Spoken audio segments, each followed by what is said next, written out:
Members, when the peacetime emergency was declared, we didn't know what to expect. The governor said we would lose 74,000 Minnesotans if we didn't shut down the economy. The sole purpose of his subsequent executive orders was to flatten the curve, to spread out the expression of the virus in the population over time, for the sole purpose of taking pressure off of our state's ICU facilities. You tried to create fear in your message in people. I can tell you the people in rural Minnesota are angry right now. This is a time when our Constitution and our freedoms and our democratic process are most important. Our Constitution was written to protect freedoms for everyone, all the time, not just when it's easy. Now we hear the chief executive talking about continuing his shutdown until the disease is defeated. A completely different objective than what he originally communicated to be the reason for the shutdown. If we do not find a better way to a more scalpeled or precision approach instead of a carpet bomb approach to solving this problem, we will see more deaths via suicide, drug overdose, domestic abuse. By far, it will far eclipse the deaths from COVID-19 virus. There's a business person who called me this morning and said, what can we do? They bought this business in less than the last year, and it was a thriving business out in our area.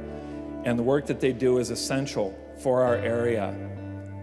But because of the sickness, because of the governor's orders, because of so many different things, they're facing something that was not their own doing. They're facing probably closing their business.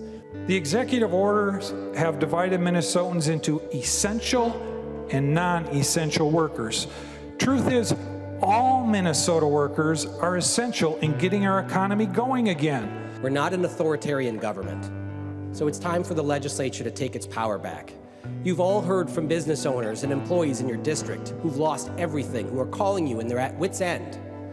The government has taken this from people. After the 2008 economic disaster, we saw a spike in suicides, drug abuse, divorces, every bad thing that we have going on in our socially bad thing that goes on inside of our, in the communities. We saw a spike in that. We need to remove the boot of government from the neck of our economy and give the people their freedom back. Our three branches of government are meant to stop the concentration of power for an extended period of time within one single branch. It's time that this legislature take back the power and stop sitting idly by while one person rules our state. Our state and our nation abide by constitutions, and those constitutions call for a separation of powers. And while there might have been a period of time to where we had to exercise those executive emergency powers, that time has ended. In 1964, Ronald Reagan said in his speech, A Time for Choosing, he said, "The founding fathers knew a government can't control the economy without controlling people, and they knew when a government sets out to do that, it must use force and coercion to achieve its purpose." So we have come to a time for choosing.